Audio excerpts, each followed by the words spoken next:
Terça-feira, 7 de fevereiro de 2017. Eu sou Mário da Costa e este é o relatório prioritário. A RT, televisão russa, noticiou ontem, dia 6, a existência de dados manipulados pela NOAA, N-O-A-A, a Administração Americana para os Oceanos e a Atmosfera, no sentido de esconder a desaceleração do aquecimento global e, assim, condicionar a Cimeira do Clima das Nações Unidas que teve lugar em 2015.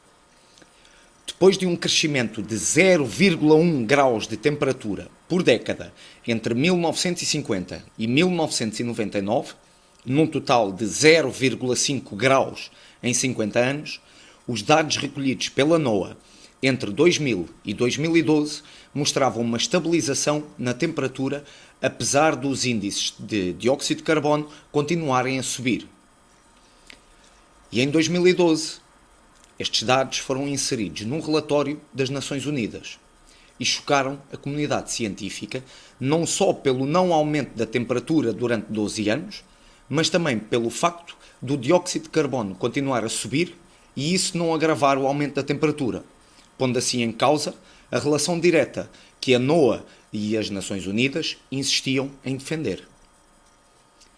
Então, meses antes da Cimeira do Clima de Paris, em 2015, surge uma compilação de dados da NOAA a demonstrar que afinal a temperatura global continuava a subir e inclusivamente um pouco acima do 0,1 por década. Agora, e através do testemunho do Dr. John Bates, que trabalhou na NOAA como líder de uma equipa de cientistas, ficamos a saber que havia pressão por parte dos responsáveis da NOAA, nomeadamente do chefe de Departamento de Alterações Climáticas, o Dr. Thomas Carl.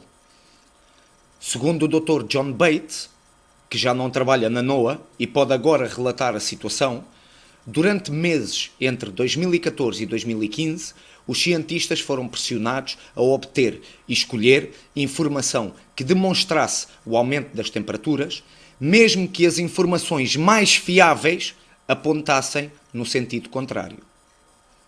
Obviamente, esta pressão, naquele preciso momento, tinha que ver com a Cimeira de Paris, tendo esta manipulação conseguido congregar opiniões e esforços para uma guerra contra um aquecimento global que não existia.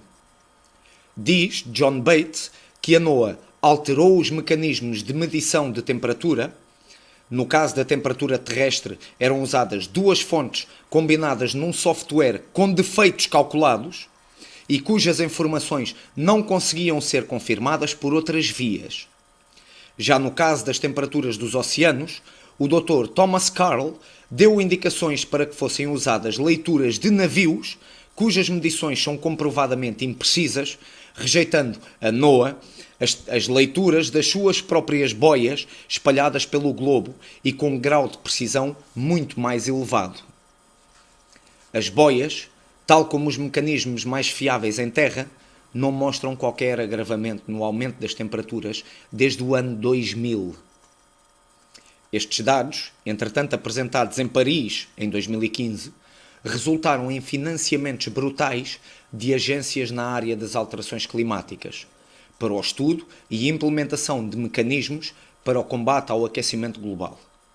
Uma dessas grandes agências, obviamente, pertence a Al Gore. Mas logo em 2015, as Nações Unidas e a NOAA foram confrontadas com este novo método de recolha e tratamento de dados, havendo quem prontamente os acusasse de estarem a criar informação falsa a favor da agenda de alguns governos e de grandes corporações na área científica.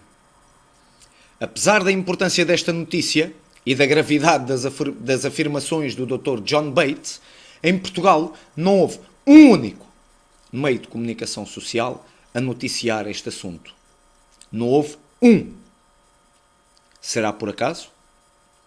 Será que um testemunho na primeira pessoa de alguém que tinha um alto cargo dentro da NOAA, cuja entidade mentiu para permitir negócios de bilhões de dólares, não é notícia? Ou será que isto também entra na lista dos factos alternativos? Será por acaso que o aquecimento global é prioridade nas agendas da ONU, da União Europeia, do Grupo Bilderberg e que a imprensa nunca noticia factos que contrariem esta política? Já em 2011, o Dr.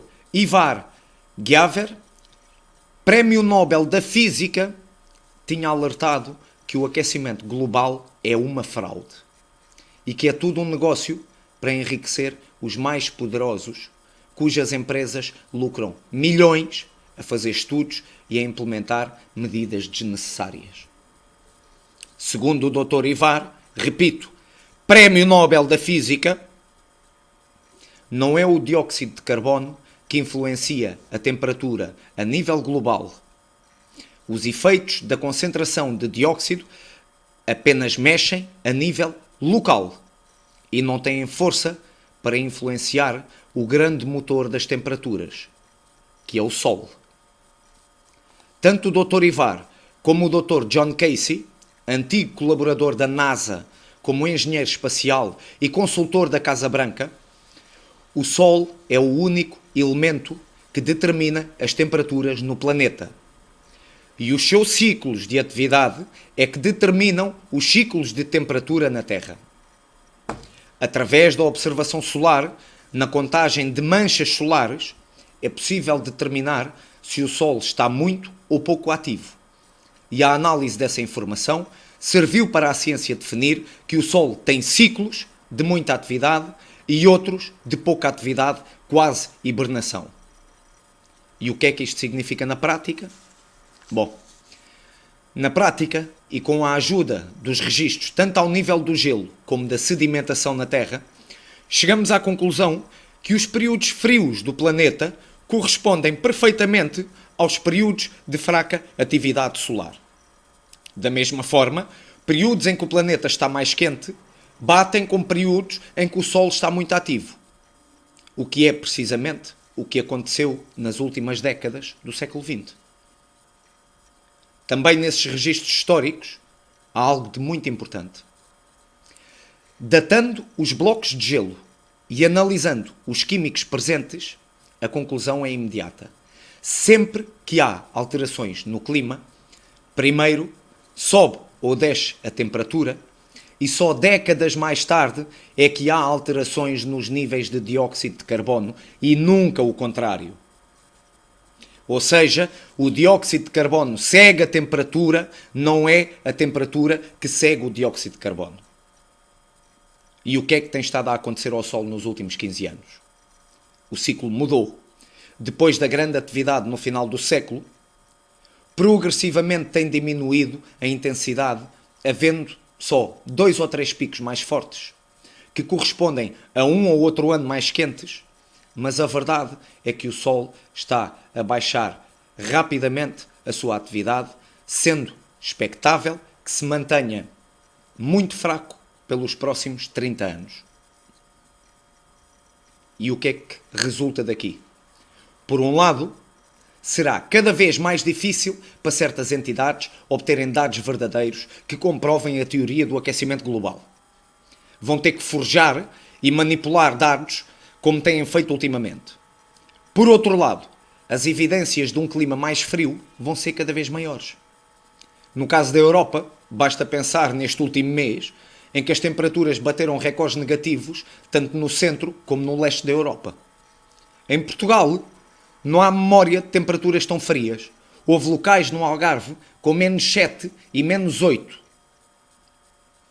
E na imprensa foi mencionada uma frente polar. É curioso, como no caso do aquecimento global, falamos de algo sustentado, mas no arrefecimento falamos de frentes, como algo esporádico. A verdade é que os últimos anos têm gerado nevões fora do comum, tanto na América do Norte como na Europa, assim como na Sibéria. Mas ninguém assume isto como uma realidade, mas apenas como algo pontual. Quando neva no deserto do Saara, não nos questionamos onde anda o aquecimento global? O maior nevão dos últimos 50 anos no Irão? Neve no Afeganistão desde 2014 e a aumentar? Apenas há 2 dias atrás, dezenas de pessoas morreram no Paquistão e no Afeganistão devido aos nevões. Com avalanches, as casas não resistiram, morreram dezenas de pessoas. Em janeiro, nos Estados Unidos, houve nevões na Geórgia e na Carolina do Sul. Estamos a falar de regiões onde não há neve. O que é que mudou então? Como é que estas frentes polares causam estes estragos? Mais uma vez, o Sol.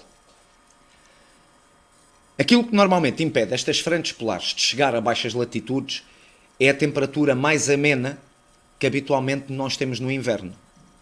No entanto, assim que o Sol diminuiu a atividade nos últimos anos, as temperaturas baixaram o suficiente para que estas frentes frias deixassem de encontrar obstáculos, sendo que na Europa essas frentes já atingem o Mediterrâneo e só são travadas no norte da África.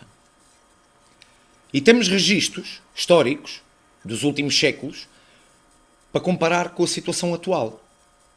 E juntamente com as previsões dos ciclos solares, poder fazer uma previsão do que é que aí vem nas próximas décadas. A verdade é que a previsão da atividade solar aponta que durante os próximos 30 anos essa atividade será semelhante aos registros que existem entre o ano de 1250 e 1830. Foram quase 600 anos de períodos mais frios, intercalados com algumas décadas mais quentes, mas no geral um período global frio. Muito mais gelo por toda a Europa, na América do Norte também, rios congelados, agricultura severamente danificada e que provocou fome e doenças um pouco por toda a parte. Foi o clima e a realidade trágica na Europa que levou as potências a entrar nos descobrimentos.